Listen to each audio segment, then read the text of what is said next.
if you could kind of get started and talk to us where we are and what we're going to do. And Okay. All right. So all of you received this information that's on the screen. This is kind of our summary sheet. So I want to kind of start here and just tell you where we are overall, and then we'll go back and hit some of the high points on the revenues. And then I really today just want to, rather than get in the weeds of the smaller departments, this is more important, and I need to get some guidance on how you want to fill the gap. The bottom part of this, where I've got inflationary, those are just our inflationary costs, the big ticket ones, the bigger items, the bigger increases that are built into our operating budget. Just so you know, for reference, the operating budget overall, excluding personnel, is up about 2.72% over last year. To put that in perspective, the CPI, cost of living, in December was 2.75, and for March it was 3.3 and climbing. So operationally, year to year, we're in our request, and this is just a baseline budget, no extras. Our requests are in line with what inflation's doing at the moment. So that takes care of all the ones at the bottom. Does anybody here have questions about any of that part of the budget?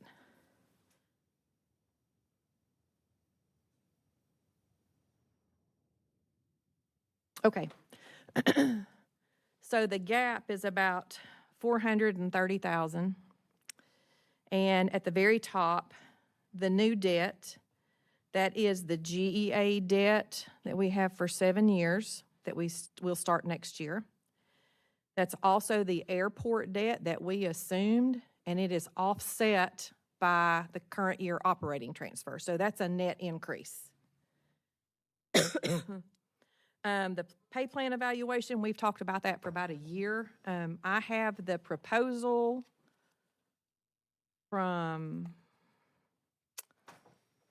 Ms. McGrath, and it looks like it's running close to 11,500. And if I read that correctly, I don't think that includes any additional, if she has to travel, that'll be there. George Clem, that's the majority of that's utilities. There's a little bit of money in there for just routine maintenance if we have to have it cleaned or exterminated or anything like that. And then the school maintenance of effort is the 250. I'm going to talk about that for just a minute. Does anybody have questions on the first three?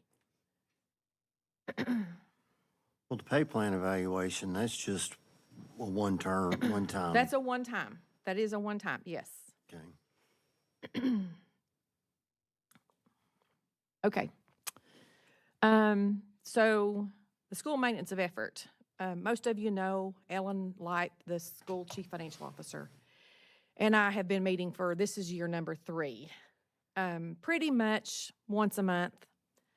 Right now, it's every week, and we're just really trying to bridge the gap on both sides. Part of the conversation and the change at the comptroller level in Nashville has been a test when we submit our budget. So the school's budget, general purpose school fund, is within the town's budget when we submit it, the whole packet. And they have decided that the Department of Education and the local government finance office are testing to make sure that cities that have school systems are meeting their maintenance of effort correctly. Year before last, we came really close, like 10,000 or less probably. It was really close of not meeting that. And so last year we were a little bit better, and we kind of expected it to maintain. She has evaluated this 2 different ways. Her test that they do internally at the school system, and then the Department of Education test, and they both come out exactly within like $2 of each other. And so that's going to be a requirement. The comptroller will not approve the town's budget or the school budget without us meeting that maintenance of effort. So that gets us where we're supposed to be without any additional anything for them, okay? So the question has been asked, why are they off? their enrollment's down a little bit, and I will defer to Ellen when they come on the 13th to give you some specifics about what that looks like and what that means. But every year, the county takes a percentage of the tax levy that goes to the city school system. In 2018, fiscal year 2018, it was 44.02% of that tax levy. In 2026, it's 23.87% of that tax levy. So they're reallocating pennies, and if I can get you a more detailed explanation, Ellen couldn't be here today, but I can get you a more detailed explanation if you need me to. In essence, they're taking those monies and putting them in, reallocating them somewhere else for capital, not sending them to the city school system. This is generated for this current year only an $880,000 loss in property tax revenue for the school system, just in FY26. So this is contributing. A bit more. I'm sorry? Explain that a bit more. So I'm not sure I completely understand it, can explain it as well as she does, but when they allocate their pennies of the property tax levy, a certain number of pennies and percentage goes to the city schools, and then they have capital funds and debt funds and things like that that they go to. Well, the pennies here are going over to if I understand it correctly, a capital fund, not the schools, not the city schools. And so over the last few, and I'll get you all a copy of this, you can see the progression of it. And we've talked about this in the last couple of years. I don't know if any of y'all recall this conversation, but that's the short of it, is the What's their county's just, capital fund for? I mean, the county schools, oh, no. the county, that capital fund is probably for the county school system, and I can verify that as well. I can get all the language and stuff. I'll get Ellen to write some bullets for you, just so you can understand that better. But the reallocation of those pennies has contributed to this maintenance of effort issue. That's considered local revenue, and when their local revenue's down, our maintenance of effort is going to be short. So, again, I'm sorry I don't have a better explanation for you than that today, but I do have these numbers. I'll be glad this came from Ellen. Be glad to give it to you, and I'll get her to just do a bulleted synopsis for you. Was the city school system at all putting any pennies into maintenance fund? I know they're owned by the city, but I mean, I remember when they had the study completed, that they said they're not putting anything in. No, They so, would come to this board and say, we need right. to do HVAC. So this is two different things. This is actually, I'm talking, I know what they're losing, I understand that. but this is the city's obligation. So the maintenance is, we've got those separate maintenance funds, and we'll talk about that in a little bit. We've got that separate maintenance fund we set up to address what happened in that particular study that you're talking about. Okay. And so they will be contributing to school maintenance under this new model. So like I said, we'll talk about that in a minute. Okay. But that more or less just kind of explains, that's our increase, the obligation. So Ellen and I were surprised it was that much. We expected something, but not to that level. We're also glad that it's not the 880,000 and that it's 250. So that total gets us to the 429.5, and that is, we are 7 pennies on our tax rate short of balancing our budget. So, Christina, can you flip over to, there should be one that's general fund revenues. Yes, thank you. I'm just going to touch on the big ones, the important ones. They're all So, important. property tax, I've got 4 pennies in growth there, 2.5%. That's upwards of about 100 new homes coming on the tax roll, 90 to 100 new properties coming on the tax roll, just from the development. They go on the tax roll as of January 1st, and then they're on that tax roll for that year. So if you're constructing a house and it doesn't get finished until February, it probably is not going to make it on that tax roll. So there's a little bit of a lag when we go through that process. So, Still collecting property taxes February through January. They're going to be paying those. well, they'll prorate them. When they finish the construction and close on the loan, a lot of times they'll prorate those. Okay. Yes. Now, if somebody owns a lot, they're paying property tax on the lot, but not until the home is completed and officially sold is when it actually hits the tax. Well, if it's on the market, it's going to hit the tax roll, but when they're complete, if new construction, as soon as they're built and ready to sell, if the developer should have them on the tax roll at that point as a completed home, okay? So then we would expect if it was John Q. Public's developer, they're going to be paying the property taxes on that house while it's selling. But if they sell it in September, it's not going to come on the tax roll till January. If, let's take Johnson Farm. Okay. Okay, as soon as the developer puts the streets in and we okay it.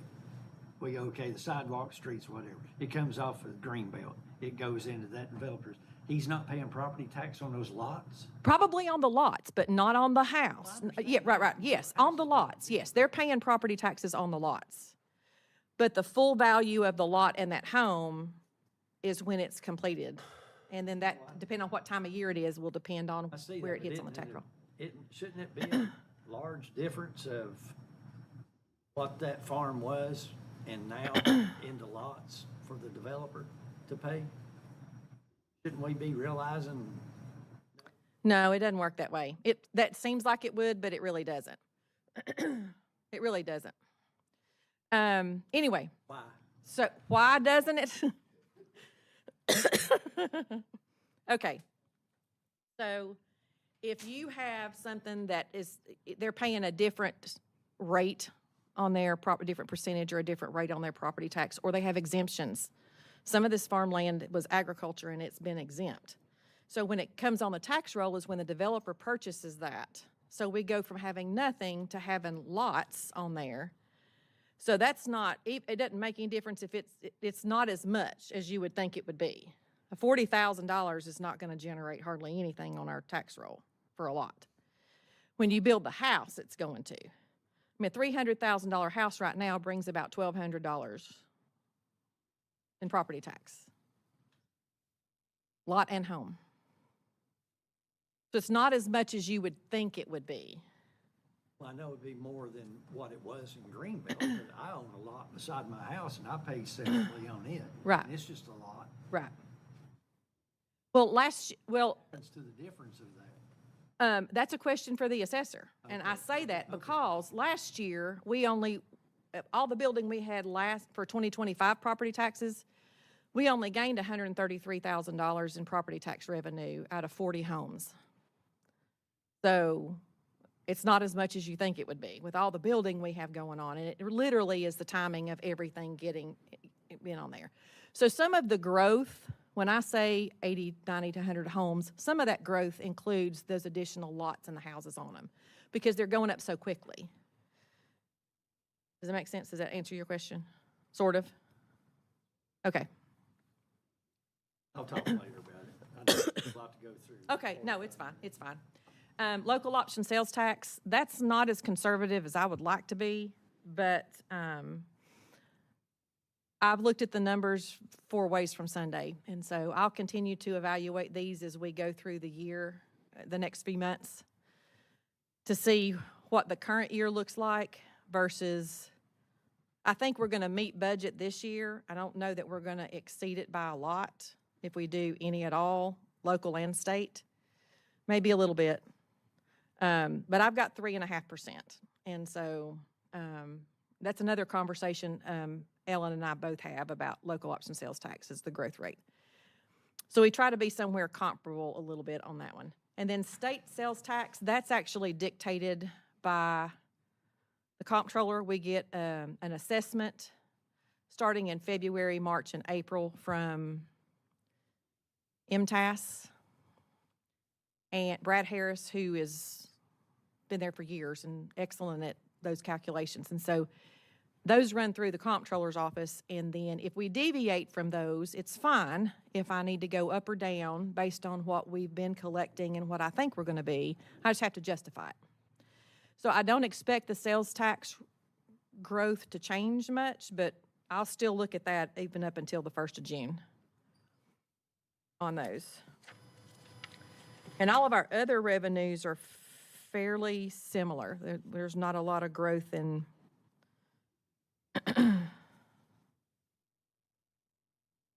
a lot of the others. Are there questions on any of the other revenues that you're looking at?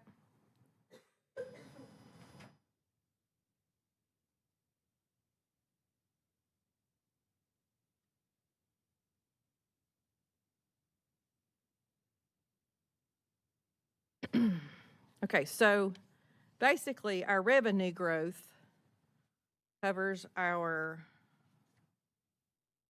budget, our operating budget, with the exception of the new stuff that we have coming on this year.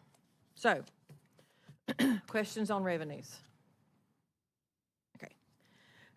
Do you want me to go, I really didn't plan on going by departments. Is there a certain department that you have a question about their expenses as far as, not the bigger ones, not Park and Rec, Public Works, they're gonna talk to them next week, but anything else on the the expense side that you have a question about?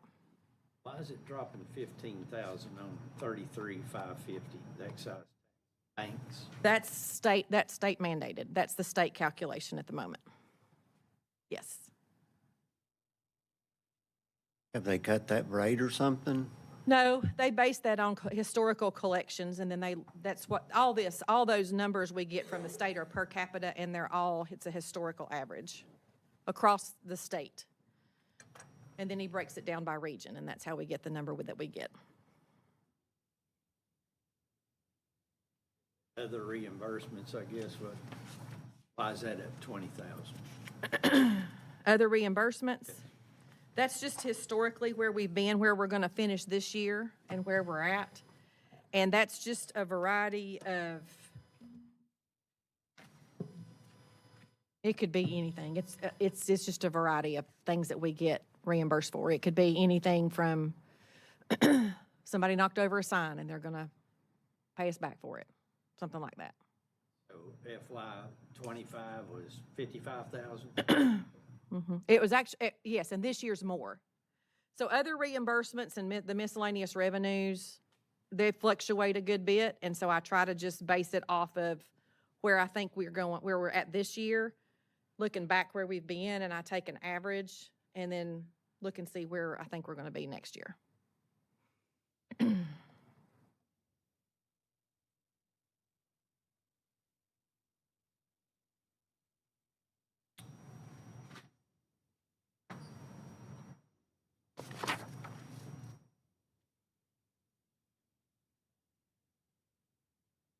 Anything else on that part?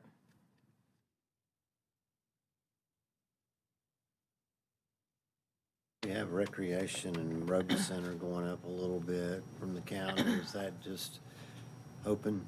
That's their ask. So the last few years, the Parks and Rec has been a percentage of the county's hotel motel tax. So if their hotel motel tax revenue's up, then Park and Rec's revenue has started to climb. Roby in this budget is the ask, and the same thing in the library budget. So if the county doesn't come through with that, we'll make an adjustment back.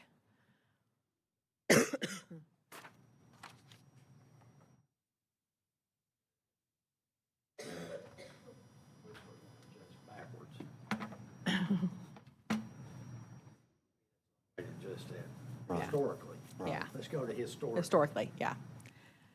Any other questions? Okay, so my question, go ahead, Mayor, did you have a question? We've talked about raising the tuition rate for county out-of-district people. If they could raise it by $500, times 600 people, we would more than cover that deficit that we're getting from could that be part of the maintenance of effort? No, The maintenance of effort is what the town is responsible for contributing to the school system. So if they're getting more from, it could go up if the county went down. So would tuition be considered a local pay, local? No, it's not in their local revenue. That's not calculated in their local revenue. Okay. Their local revenue is considered property tax and sales tax. That's what they get from those kind of things.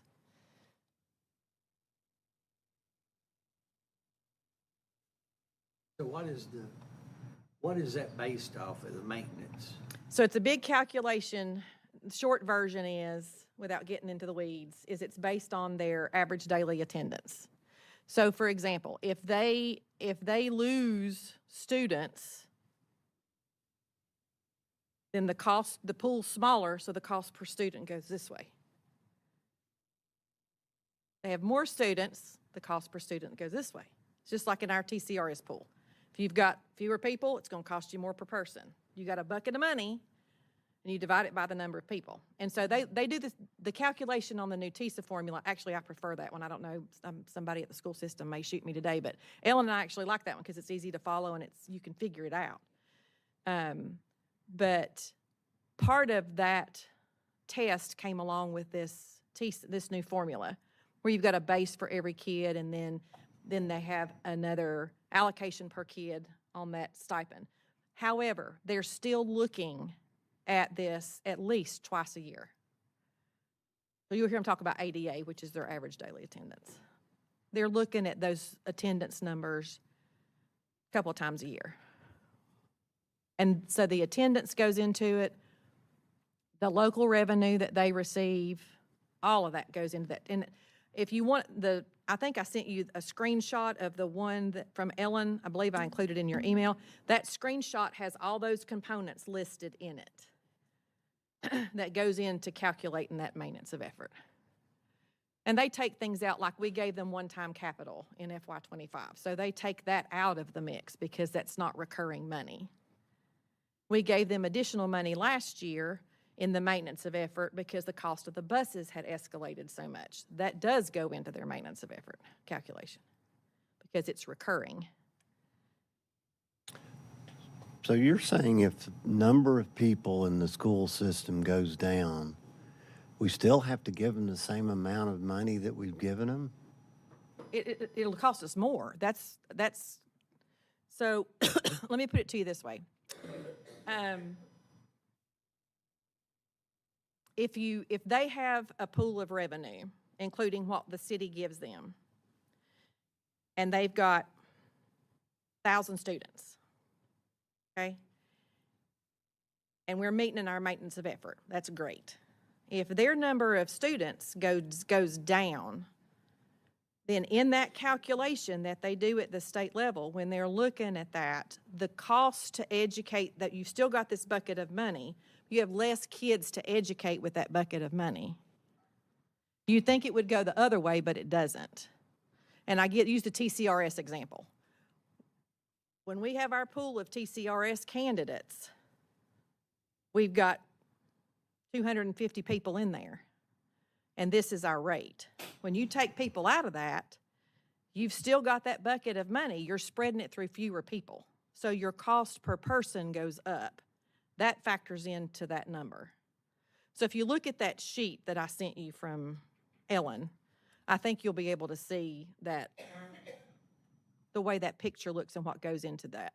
It's a very complicated form. That's why we don't calculate it locally. They don't allow us to calculate that at the school system or at the city level. That's done at the Department of Education level. And then the Department of Finance and the Comptroller's Office verifies that every year.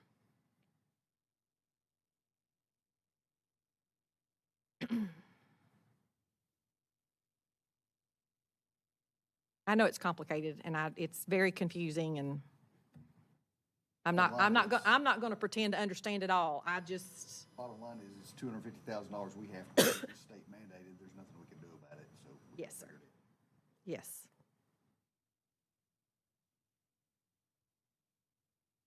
Okay, so we've got about, I don't know, we'll take a break before the next one. So what I really need from the city council today is some guidance on how to bridge this gap. So you have two options, or we can do a combination of the two.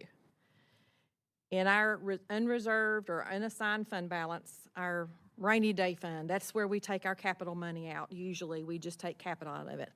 We can, in an economic situation, and we've got inflationary issues that's created part of the problem, you can use your rainy day reserve for that. Comptroller's office is going to want a plan to replenish that if at all possible over a short period of time. They don't require it, they just expect it. So it's sort of like if you, personally, if I need to take $5,000 out of my savings account to repair my car, but my bank expects me to keep X number of dollars in there, I've got to have a plan to put that $5,000 back in there. Right now, we're about 23.5% on our fund balance policy.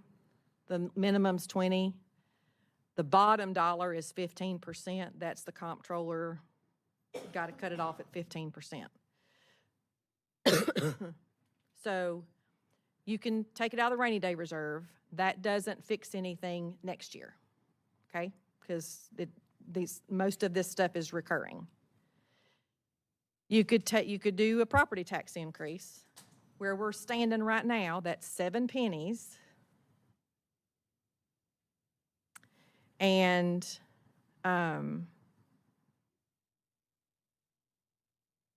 you could do that this year. That gets us break even. Or you could do a combination of both. You could do pennies and some out of the rainy day reserve. I don't like that option at all. I think it convolutes everything and it just makes it very complicated. But, so that's why I honed in on the two options in my memo to you, is take it out of the rainy day reserve and just move forward with what we have in the budget, or property tax increase. If 7 cents just to break even, what happen next year if it's 3 or 4%? So, yes. So I do think we're going to be facing the same thing next year. Oh, we have to if it's just a break even. That's correct. I think you're still going to be facing the same thing next year.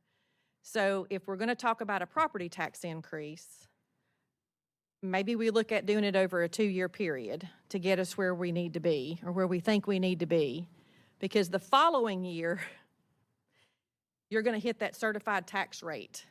And I really don't want to raise property tax rates during a certified tax rate year at all. So we've got 27 budget. They're going to reassess in 28, and that reassessment hits in FY29, or calendar year 29 for FY29. So you've got this year and next year to kind of get your bearings. The reassessment's not until 29? It happens in 28. It doesn't hit the tax roll till 29. Yes, sir. Excuse me. Well, and I also, we've got $500,000 in the budget for road repairs. That's in state street aid. Yes. Okay. I think that's all we've got. Is that correct? All we have for resurfacing? Yes. Which is not going to cover what we need. Yeah. We don't have anything in sidewalks. That price It keeps going up. We've got some stormwater things we need to address. Yes. So, were there things asked for that are not in this? Y'all cut back to try to make it closer? Yes. So resurfacing, I didn't talk to Scott about anything above what's in state street aid. And if we're going to focus, that's contracted paving, so their guys can work on sidewalk projects or things like that. Typically, the larger ones are going to come out of our fund balance, our capital item. Stormwater, Scott and Andy did before I got involved, and then Andy and I have spent a lot of time looking at numbers, and we talked about it when we met with him on the budget. New programs, it just takes a couple years to get them going. So there's a lot of money we could put into stormwater that cost us a lot of money. So initially, what I'd like to do is put some in our fund balance that from, on the capital side, that at least gets us a bucket of money where we can do some things, or whatever that looks like. If we've got a repair, we need to do something, we know we've got something we've got to address. To build them an operating budget is more tax money. And so that's up to the city council, how you want to do that and what that looks like. But that is more people and more stuff. So when I'm thinking about this year and next year, I'm wondering if we just do some things this year and some things next year, especially on stormwater. Maybe it's just a bucket of capital this year and we really hit the stormwater next year.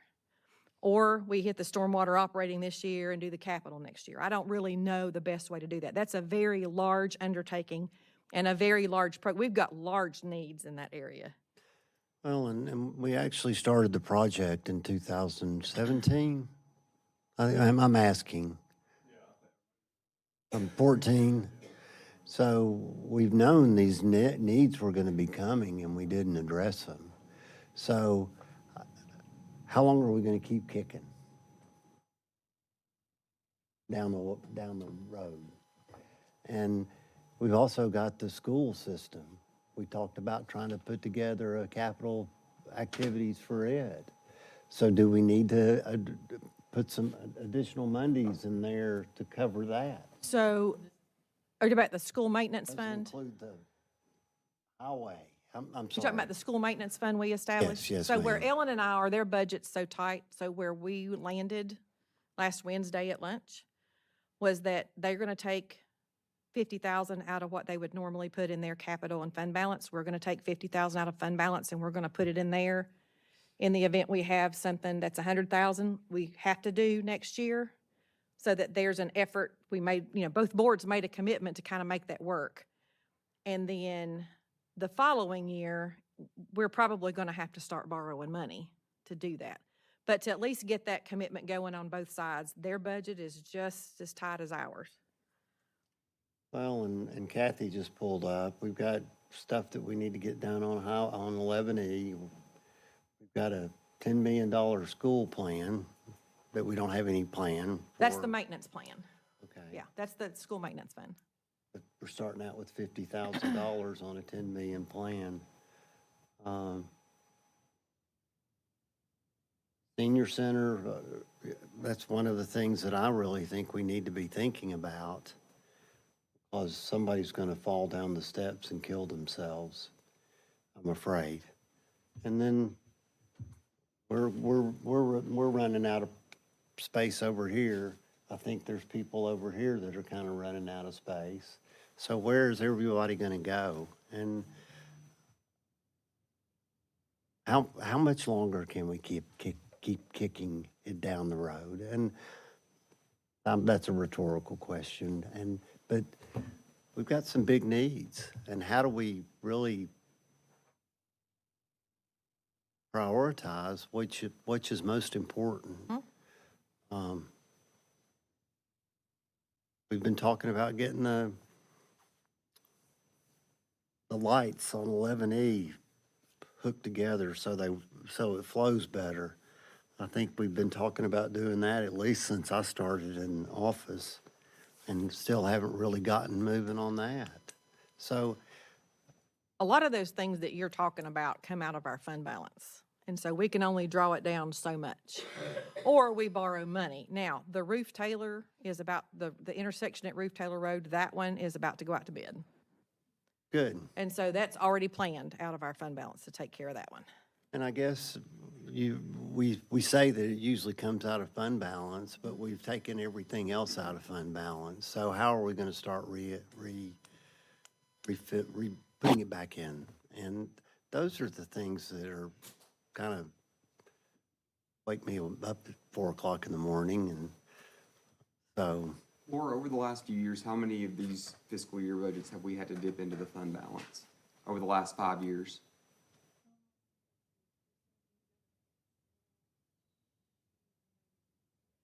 It's been at least 3. last 3 years? It's been at least the last 3 years. Well, 4 including this year probably. And is that not like, is that standard practice to dip into the fund balance every year like that to balance your budget? No. Balance our budget, I should have said that, balance our budget. Well, so we've not balanced the budget with fund balance. We've just funded our capital out of fund balance. That's okay. When you start getting into using your rainy day reserve or your fund balance for operating is really when it starts getting hairy. Bond rating agencies, they're okay with us dipping into our fund balance as long as we meet our fund balance policy and we're responsible with it. That's fine. The bond rating agencies do not like using that rainy day. So that's part of the reason that there's an expectation that you have a plan to put that money back in somehow. So We lowered our policy on fund we balance did. last year. We did to make that, it was a little more reasonable. When we had really good years, 16, 17, 18, 19, 20, that made a lot of sense. It just doesn't anymore.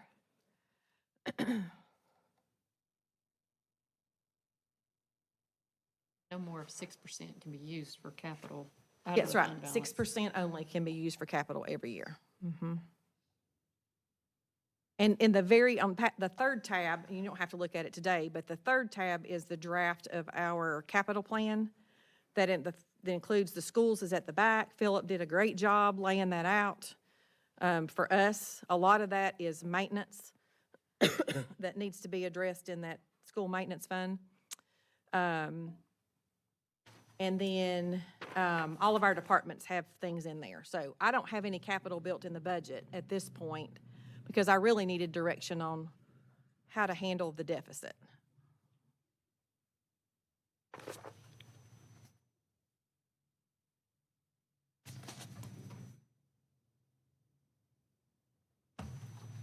Well, we've got 2 ways to handle it. I mean, we can't make any decisions in a workshop, but I mean. Right. So Either it's gonna be a tax increase or we're gonna kick the can till next year.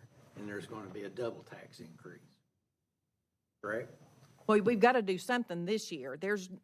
I can, Dip into it right, yeah, year Yeah. and do nothing. Yes. And then have it double yes, next year. yes. I think we're going to have to look at a tax increase of some sort and then figure out how much it needs to be. Well, we know how much it needs to be. Well, do we need to start building more up in the school funds? Because it's going to get to us at some It's point. gonna be reoccurring, Yeah. correct? I mean, every year. It's not gonna go away. And. No, we you can't. So I would appreciate it if you just email me your ideas, thoughts, like what you want it to look like. What I would like to do, we'll have first reading, the first meeting in June. May the 12th, we've got another budget session in here. We've got one next Tuesday, and we've got one on May the 12th. But I will communicate with you, and then if we're going to do a property tax increase, my recommendation for transparency is, just like we did up here at the top, is I like to make sure so our citizens can see where their money's going. As a taxpayer, I also would, I'm one of them. I'd like to see where the money's actually going.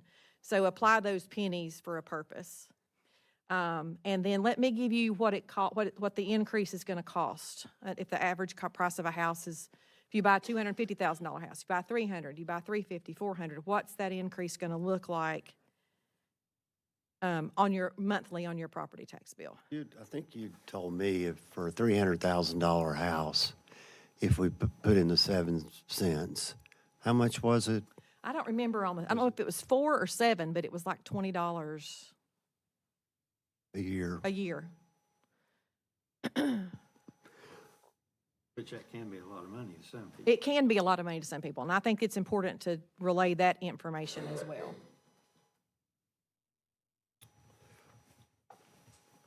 Well, in talking to some of the other people that work in different communities who had to, $210.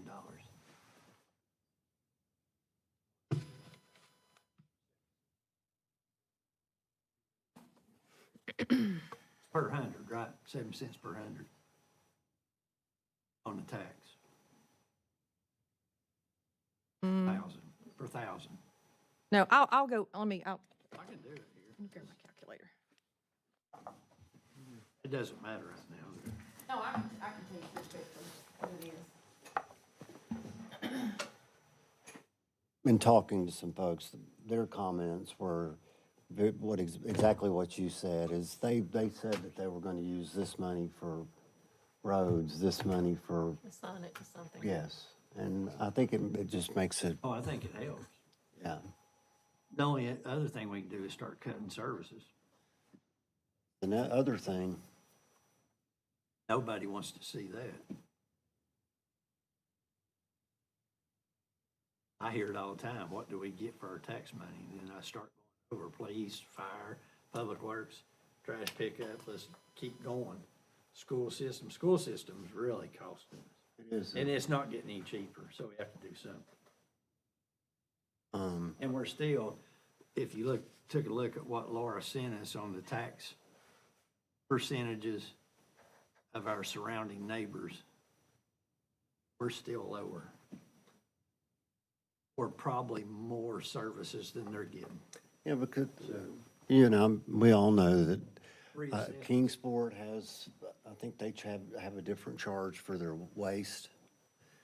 A lot of communities do, or they charge more if you've got 15 toters. It's more than having one. So I do think we need to look at all of our fees. Are we charging enough for building plans?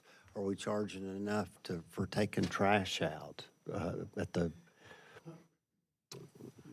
We don't currently charge, and where's Bert? It's $21, Laura. We don't currently charge thousand. impact fees for residential or commercial development, right? I wonder if it might be something to look into from a residential development standpoint, looking at impact fees, because I think a lot of the stuff that we're, trying to take care of roads, sidewalks, all those types of things, we have to do that because of residential development and other things, so I wonder if that would be something to look at. Obviously need to chat with, the folks, because we don't want to do something to deter people from coming to our community, but if we could look at that, I think be a way to get extra revenue in here to I take don't care of think some of there's this any stuff. surrounding neighbors that doesn't charge impact fees. That wouldn't be something that, you're shaking your head no, which way?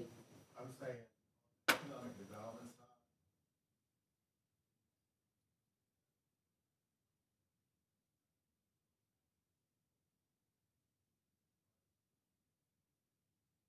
Sure. Because, we found that out with Johnson Farms. It's impacting us soon. Because we're getting ready to bid it. And that's the reason we're doing that intersection. We're not at a point, Crying over spilt milk right now. right, but we're not at Oh, no. Because they pay for their dumpsters and everything else. But now it does get into stormwater also, if we have no, but I don't know. There's a lot to think about. On a $300,000 house, it's $106 a year. How do you do that? So it's 300,000 and you take 25% is your assessment. Oh, I Yeah. wasn't taking that. Yeah, Thank- it's 25%. Thank you. Yeah, and then that divided by 100 times your tax rate. So it would go from 1,280 to 1,328 on a 300,000, a year on $300,000 house. That's about $110 a year. So that's important. That's why I say it's important, because 7 pennies, 7 cents on the property tax rate sounds like a lot of money. And a lot of, $10 a month may be a lot of money to a lot of people. But I do think, that's why I said I'd like to give different housing prizes, just to kind of give everybody an idea, a benchmark on what that looks like, regardless of the number of pennies that we have.